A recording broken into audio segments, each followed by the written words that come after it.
My back has been really sore this week, so I am going to use this hard foam roller and just lay on my back for a while. Dental school problems. Kind of just lie here and contemplate about life. Since I'm on the floor, I figured now would be a good time to just kind of catch up, tell you a little bit about what's been going on in dental school and in life. This past week, or actually I should say this past month, has been fairly stressful just because we are getting ready for the CDCA, which is our licensure exam that is actually happening tomorrow morning. This is one part of the CDCA exam, so we will be doing endo and pros tomorrow. We're going to access and fill number 8, access number 14. That will be the endo portion, and then for the pros portion, we will be doing an ACC on number 9, which is an all-ceramic crown, a PFM on tooth number 5, which is a porcelain fused to metal, and then an FMC on number 3, and that is a full metal crown. And all the measurements are kind of different, so that's the primary difference it makes in terms of the type of crown that is going to be placed on the tooth. So it's just 3 crown preps. The full exam, pros and endo together, will be 7 hours. I believe it is 3 hours for endo and then 4 hours for pros. I know for me, after it gets to a certain point, if I spend too long working on the tooth, I'm just going to be fixing and refining things that I probably shouldn't be refining or fixing. And I think it really all comes down to trusting myself and feeling confident in my abilities. And yeah, clinic has been good. I've been seeing a lot of patients and getting exposure to some new procedures like crown seats and final impressions, and a lot of pros work like RPDs. It's a lot more interesting now that we can apply what we learned in lecture over to clinics and our patients, and just working with the specialists. A lot of the faculty that I've worked with so far have been really, really nice and willing to teach, so I love that. On another side note, today I found out that I got rejected from one of the conferences that I had applied to, and I guess it kind of just got me thinking about rejection.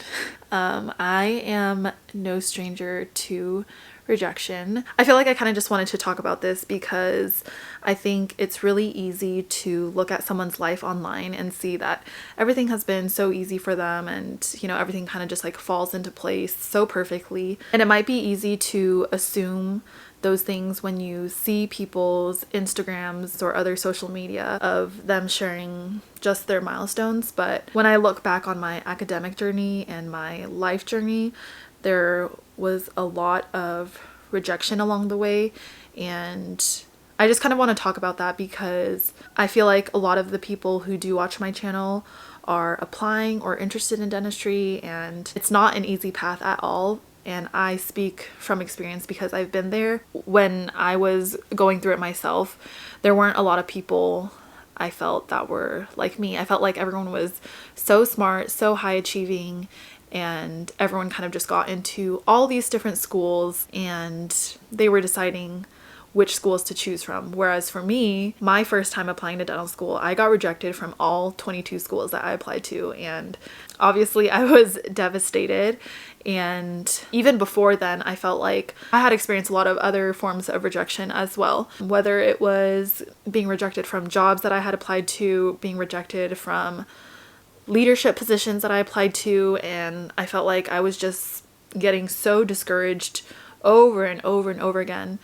And even now, like, you know, finding out that I got rejected from something, it still sucks, but I feel like the mindset that I have now is a lot more, I don't know what the best word to describe it is, but maybe like more self-aware or more, you know, emotionally mature. I don't know if that's the right word, but I guess I try not to take these situations so personally. I feel like throughout my undergraduate and even in my high school career, I always thought to myself like, oh, I'm never going to be good enough to get into dental school. Like, no one wants me because I'm not smart enough, or, you know, I don't have the best grades, yada, yada, yada. You kind of get the point.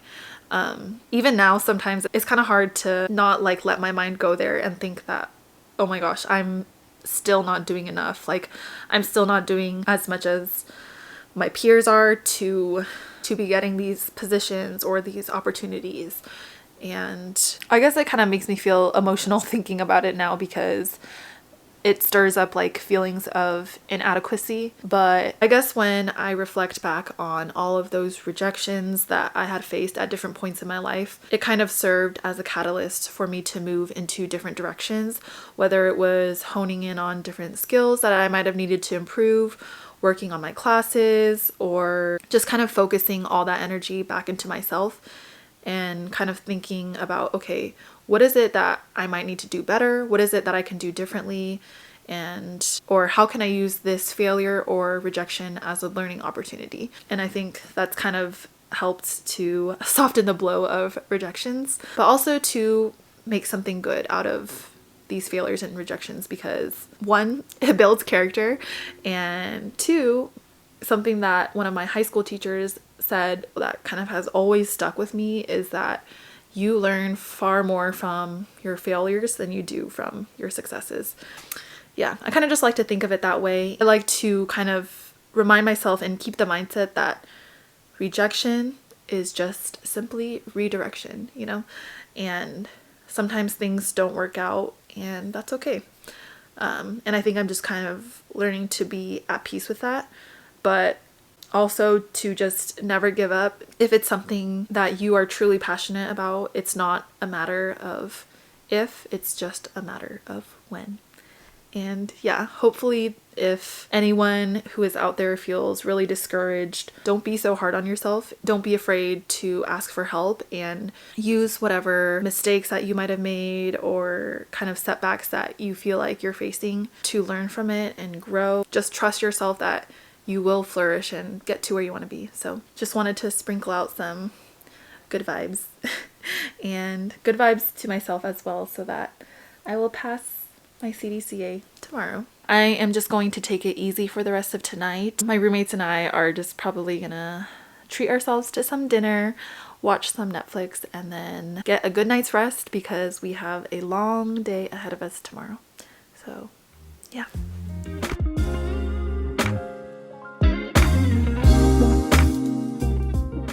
So we just watched like 3 episodes of Squid Games on Netflix. Emotionally, I am not okay.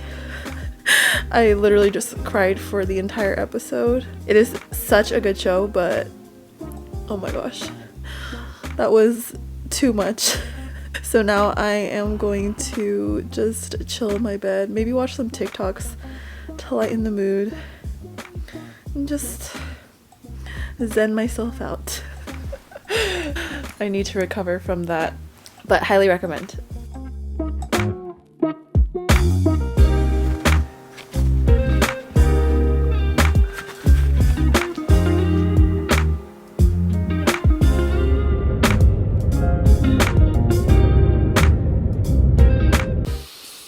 We did it! I finally finished my CDCA exam, part 1.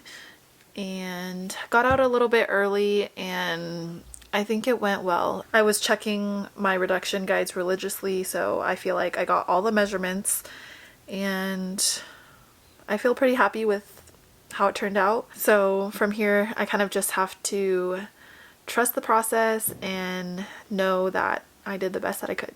I am going to eat lunch, and my friends and I are going to hot yoga to recover physically, emotionally, mentally.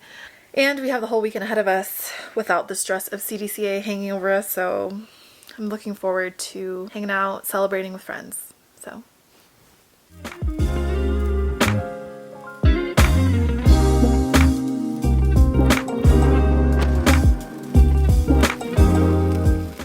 the TikTok influence has taken over yet again. Today I am making the viral Emily Mariko salmon bowl. She uses leftover salmon, but I just popped some salmon into the air fryer that was already pre-marinated. I admit I am totally a trend follower, but with this trend, the meal was just super easy. It's healthy, I have all the ingredients, and there's just something about it that is so comforting, and I don't know, I can't stop eating it. So all that this is literally salmon, which you can flake and mix in with your rice.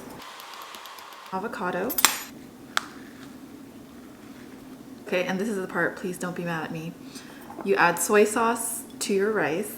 I know this is a disgrace, but I'm using the dumpling sauce, so for a little bit extra flavor. A little bit of sriracha. And then you can add Kewpie mayo, but I don't really like mayo, so I'm gonna be using a little bit of sesame oil. And there you have it. It's so easy, it smells so good. Let's go eat. Got the seaweed, and then all you do is just top it with some kimchi.